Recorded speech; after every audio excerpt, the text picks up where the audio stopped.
آج صبح ہم یہ ارادہ کر چکے تھے کہ عرش شریف کی نماز جنازہ میں شرکت کریں گے، لیکن بوجہ یہ اندازہ نہیں تھا کہ راستے اتنی جلدی بلاک ہو جائیں گے کہ ہم ان کے جنازے میں اسلام آباد میں رہتے ہوئے بھی شریک نہ ہو سکیں گے۔ لیکن جب ہم اپنے دوستوں کے ساتھ نکلے، منظر دیکھا تو حیران رہ گئے کہ ایک جمع غفیر تھا جو فیصل مسجد کی طرف امٹ آیا تھا، موٹر سائیکلز کے اوپر، گاڑیوں کے اوپر، ایون ہم نے پیدل بھی چلتے ہوئے لوگوں کو دیکھا کہ دور دور سے لوگ جنازے کی طرف آ رہے ہیں۔ لیکن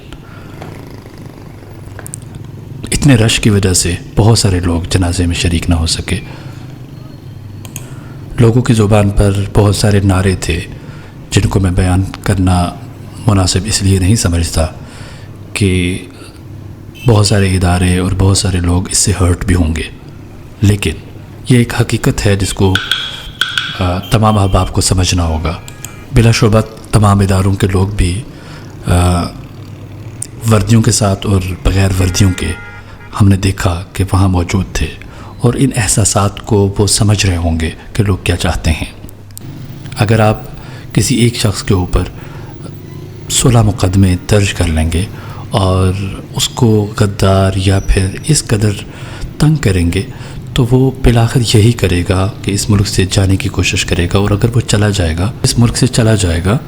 تو اس کے ساتھ یہی ہوگا جو ارشد شریف کے ساتھ ہوا۔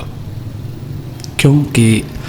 اپنے گھر سے زیادہ کوئی جگہ محفوظ نہیں ہوتی کسی کے لیے،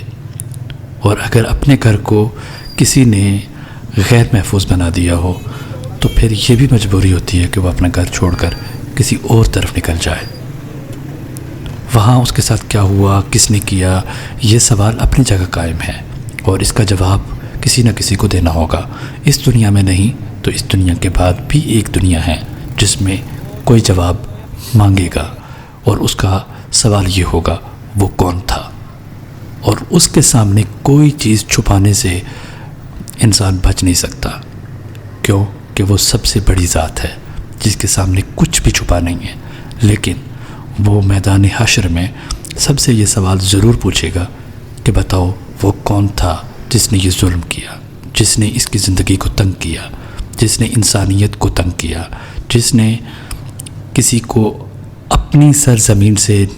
نکالنے کی کوشش کی۔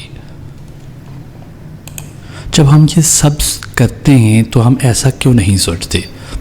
کہ بالآخر ہمیں مر جانا ہے؟ اگر ہم اس کو مار رہے ہیں، اس کی زندگی کو تنگ کر رہے ہیں، تو اللہ تعالیٰ نے ہمیں بھی ایک زندگی دی ہوئی ہے، اور ہر ایک کے اوپر کوئی نہ کوئی اللہ تعالیٰ نے اس دنیا میں بھیجا ہے جو اس سے زیادہ طاقتور ہے۔ انسانوں میں بھی ایسے انسان پیدا کیے ہیں جو اس سے زیادہ طاقت رکھتے ہیں، اور اگر آپ اپنی طاقت کے گھمنڈ میں کسی کو اس قدر تنگ کریں کہ وہ رات کے اندھیرے میں اپنے ملک کو چھوڑ کر کسی دوسرے ملک کی طرف نکل جائے، اور وہاں جا کر بھی آپ اس کی زندگی کو اتنا تنگ کر دیں کہ وہ آپ سے پناہ مانگ کے بھاگتا ہوا ایک ملک سے دوسرے ملک میں جاتا ہے، اور پھر بھی آپ اس کا پیچھا کرتے ہوئے اس کو مار دیتے ہیں، تو یہ تاثر کسی طرح سے بھی ہمارے لیے بہتر نہیں ہے۔ اگر یہ دیکھا جائے، میں یہ یقین سے نہیں کہہ سکتا کہ ہمارے ملک سے ہی کسی نے اس کو مارا ہے، لیکن اگر آپ یہ سمجھ بھی لیں، یہ فرض بھی کر لیں کہ کسی اور نے اس کی زندگی کا اختتام کر دیا، تو اس میں آپ کا حصہ ہر صورت میں ہے، کیونکہ آپ نے ہی اس کو تنگ کیا، اور وہ اس ملک سے بھاگنے پہ یا اس ملک سے نکل جانے میں اپنی عافیت جانتے ہوئے چلا گیا، اور بالآخر جب وہ واپس آیا تو آپ اس کی زبان کو تالا لگا کر یہ باور کرانے میں کامیاب ہوئے کہ اگر آپ ہمارے خلاف بولو گے تو ہم آپ کے ساتھ ایسا کریں گے۔ اور اس کی جو واضح مثالیں ہیں وہ مریم نواز اور ان کی ٹویٹ سے صاف ظاہر ہوتی ہیں،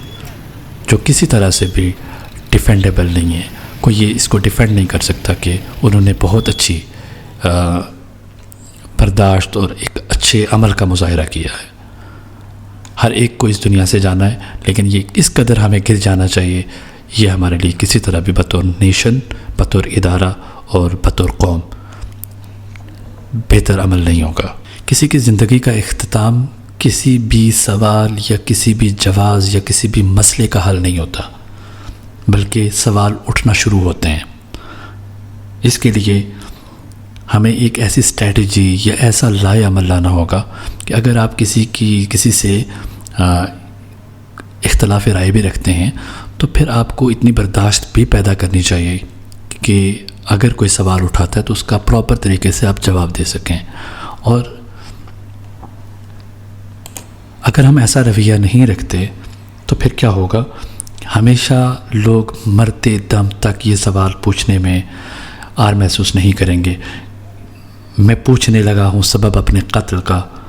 میں حد سے بڑھ گیا ہوں، مجھے مار دیجیے. اس طرح کے سوالات اٹھنا شروع ہوں گے. معلوم ہے مجھے کہ بڑا جرم ہے یہ کام، میں خواب دیکھتا ہوں، مجھے مار دیجیے. ظہور احمد مصطفی کو دیجیے اجازت، اللہ نگہبان.